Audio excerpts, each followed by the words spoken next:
ಇನ್ನು ಮೊನ್ನೆ ಮಧ್ಯರಾತ್ರಿ ಆತ್ಮಹತ್ಯೆಗೆ ಶರಣಾಗಿದ್ದಂಥ ಕಿರುತೆರೆ ನಟಿ ನಂದಿನಿ ಅವರ ಸಾವಿನ ಸುತ್ತ ಅನುಮಾನದ ಹುತ್ತವೇ ಹುಟ್ಟುಕೊಂಡಿತ್ತು. ಇವರ ಆತ್ಮಹತ್ಯೆಗೆ ಕಾರಣ ಏನು ಅನ್ನುವಂಥದ್ದು ಪ್ರತಿಯೊಬ್ಬರ ತಲೆಯಲ್ಲೂ ಕೂಡ ಕಾಡ್ತಾ ಇದೆ. ಆದರೆ ಎಲ್ಲೋ ಒಂದು ಕಡೆ ಅವರ ಸಾವಿಗೆ ಮನೆಯವರೇ ಕಾರಣರಾದ್ರ ಅನ್ನುವಂಥ ಪ್ರಶ್ನೆ ಉದ್ಭವಿಸ್ತಾ ಇದೆ. ಯಾಕಂದರೆ ಅವರು ಬರೆದಿಟ್ಟಂತಹ ಡೆತ್ ನೋಟ್ನಲ್ಲಿ ಹಲವು ವಿಚಾರಗಳು ಉಲ್ಲೇಖವಾಗಿದ್ದಾವೆ.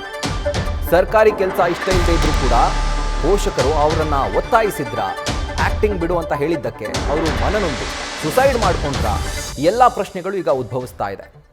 ಯಾಕಂದರೆ ಅವರ ತಂದೆ ಸಾವಿನ ನಂತರ ಅವರು ಶಿಕ್ಷಕರಾಗಿದ್ದರು. ಅವರ ಕೆಲಸವನ್ನು ಅನುಕಂಪದ ಆಧಾರದ ಮೇಲೆ ನಂದಿನಿ ಅವರಿಗೆ ಕೊಟ್ಟಿದ್ದರು.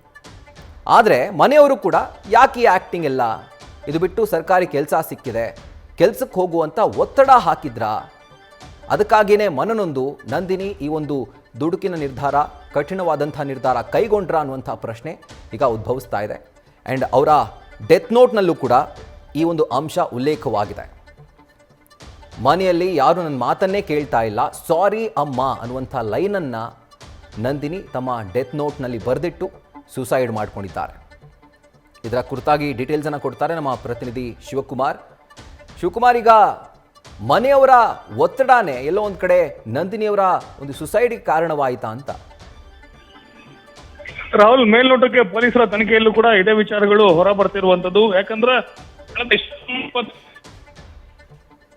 ಬಾರಿಗೆ ನಂದಿನಿ ಅವರು ತಮ್ಮ ಪಿಜಿಗೆ ಬಂದು ಪಿಜಿಯಲ್ಲಿ ನೇಣು ಬಿಗಿದುಕೊಂಡು ಆತ್ಮಹತ್ಯೆಗೆ ಶರಣಾಗ್ತಾರೆ. ನಂತರ ಕೆಂಗೇರಿ ಪೊಲೀಸ್ ಠಾಣೆಯಲ್ಲಿ ಪ್ರಕರಣ ದಾಖಲಾಗುತ್ತೆ. ಪೊಲೀಸರು ಘಟನಾ ಸ್ಥಳಕ್ಕೆ ಬಂದು ಅಲ್ಲಿ ಕ್ರೈಮ್ ಸೀನ್ ನಲ್ಲಿ ತಪಾಸಣೆ ಮಾಡಿದಂತ ಸಂದರ್ಭದಲ್ಲಿ ಪೊಲೀಸರಿಗೆ ಒಂದು ಡೈರಿ ಪತ್ತೆ ಆಗಿರುವಂತದ್ದು. ಡೈರಿಯಲ್ಲಿ ಪ್ರಮುಖವಾಗಿ ನಂದಿನಿ ಅವರು ನನಗೆ ಸರ್ಕಾರಿ ಕೆಲಸ ಇಷ್ಟ ಇಲ್ಲ, ನನಗೆ ನಟನೆ ಇಷ್ಟ, ಸಾರಿ ಅಮ್ಮ ಅನ್ನುವಂತ ಲೈನ್ಸ್ ಗಳನ್ನ ಬರೆದಿರುವಂತದ್ದು. ಪ್ರಮುಖವಾಗಿ ನಂದಿನಿ ಅವರು ಅದು ಆತ್ಮಹತ್ಯೆಗೆ ಶರಣಾದಂತ ದಿನ ಬರೆದ್ರ ಅಥವಾ ಅದಕ್ಕಿಂತ ಮುಂಚಿತವಾಗಿ ಏನಾದ್ರು ನಂದಿನಿ ಅವರು ಬರೆದಿದ್ರ ಅನ್ನೋದ್ರ ಬಗ್ಗೆ ಸ್ಪಷ್ಟತೆ ಇಲ್ಲ. ಸದ್ಯಕ್ಕೆ ಈ ಬಗ್ಗೆ ಕೆಂಗೇರಿ ಪೊಲೀಸರು ತನಿಖೆಯನ್ನ ಮುಂದುವರಿಸಿರುವಂತದ್ದು. ಅಂದ್ರೆ ನಂದಿನಿ ಅವರು 2019 ಕೂಡ ಬೇರೆ ಬೇರೆ ಧಾರಾವಾಹಿಗಳಲ್ಲಿ ನಟನೆಯನ್ನ ಮಾಡ್ತಾ ಬಂದಿದ್ದಾರೆ. ಕನ್ನಡ ಸೇರಿದಂತೆ ಬೇರೆ ಬೇರೆ ಭಾಷೆಯ ಧಾರಾವಾಹಿಗಳಲ್ಲಿ ನಟನೆಯನ್ನ ಮಾಡ್ಕೊಂಡು ಬಂದಿದ್ದಾರೆ. ಈ ಹಿಂದೆ ನಂದಿನಿ ಅವರು ಹೆಸರುಘಟ್ಟದ ಖಾಸಗಿ ಇಂಜಿನಿಯರಿಂಗ್ ಕಾಲೇಜಿನಲ್ಲಿ ಇಂಜಿನಿಯರಿಂಗ್ ವ್ಯಾಸಂಗ ಮಾಡ್ಲಿಕ್ಕೆ ಮನೆಯವರು ಆಕೆಯನ್ನ ಕಾಲೇಜಿಗೆ ಸೇರಿಸಿದ್ರು ಕೂಡ ಕಾಲೇಜನ್ನ ಅರ್ಧಕ್ಕೆ ಬಿಟ್ಟು RR ನಗರದ ಆಕ್ಟಿಂಗ್ ಕ್ಲಾಸ್ಗೆ ಸೇರ್ಕೊಂಡಿರ್ತಾರೆ. ನಂತರ 2019 ಬೇರೆ ಬೇರೆ ಧಾರಾವಾಹಿಗಳಲ್ಲಿ ನಟನೆ ಮಾಡ್ಕೊಂಡು ಬರುವಂತ ಕೆಲಸವನ್ನ ನಂದಿನಿ ಮಾಡ್ಕೊಂಡು ಬಂದಿದ್ರು. 2023 ನಂದಿನಿ ಅವರ ತಂದೆ ಸರ್ಕಾರಿ ಉದ್ಯೋಗಿ ಆಗಿದ್ರು, ಅವರು ಶಿಕ್ಷಕರಾಗಿದ್ರು. ಅವರು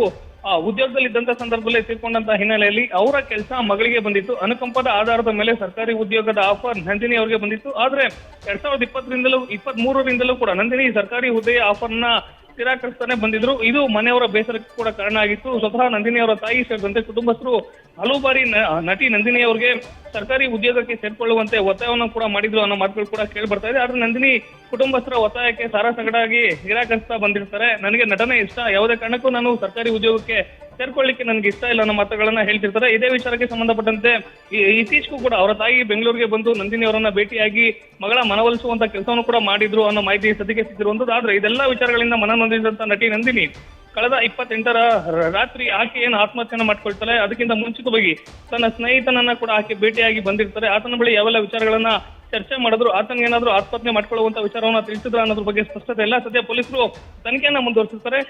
ಸ್ನೇಹಿತನನ್ನ ಭೇಟಿ ಮಾಡಿ ವಾಪಸ್ ಪಿಜಿಗೆ ಬಂದಂತ ನಂದಿನಿ ಯಾವಾಗ ಕರೆಯನ್ನ ಸ್ವೀಕರಿಸೋದಿಲ್ಲ, ಆಗ ಸ್ನೇಹಿತ ಪಿಜಿ ಮ್ಯಾನೇಜರ್ಗೆ ವಿಚಾರವನ್ನ ತಿಳಿಸುವಂತದ್ದು. ನಂತರದಲ್ಲಿ ಘಟನಾ ಸ್ಥಳಕ್ಕೆ ಬಂದು, ಅಂದ್ರೆ ಆಕೆ ವಾಸವಿದ್ದಂತ ಪಿಜಿಗೆ ಬಂದು ನೋಡಿದಂತ ಸಂದರ್ಭದಲ್ಲಿ ನಟಿ ನಂದಿನಿ ಆತ್ಮಹತ್ಯೆಗೆ ಶರಣಾಗಿರುವಂತದ್ದು ಗೊತ್ತಾಗುತ್ತೆ. ಸದ್ಯ ಪ್ರಕರಣದಲ್ಲಿ ಮೇಲ್ನೋಟಕ್ಕೆ ಗಮನಿಸಿದಂತ ಸಂದರ್ಭದಲ್ಲಿ ಆಕೆಗೆ ಇಷ್ಟವಿಲ್ಲದಂತ ಕೆಲಸವನ್ನ ಸೇರ್ಕೊಳ್ಳಿಕ್ಕೆ, ಅಂದ್ರೆ ಸರ್ಕಾರಿ ಉದ್ಯೋಗಕ್ಕೆ ಕುಟುಂಬಸ್ಥರು ಒತ್ತಾಯ ಮಾಡಿದ್ದಕ್ಕೆ ಆಕೆ ಮನನೊಂದು ಆತ್ಮಹತ್ಯೆ ಮಾಡ್ಕೊಂಡಿರುವಂತಹ ಸಾಧ್ಯತೆಗಳು ಹೆಚ್ಚಾಗಿರುವಂತದ್ದು. Rahul. Right Shivakumar, thank you ಡೀಟೇಲ್ಸ್ಗೆ. ನ್ಯೂಸ್ ಫಸ್ಟ್ ನಿರ್ಭೀತಿಯಿಂದ ನಿಮ್ಮ ಪರವಾಗಿ.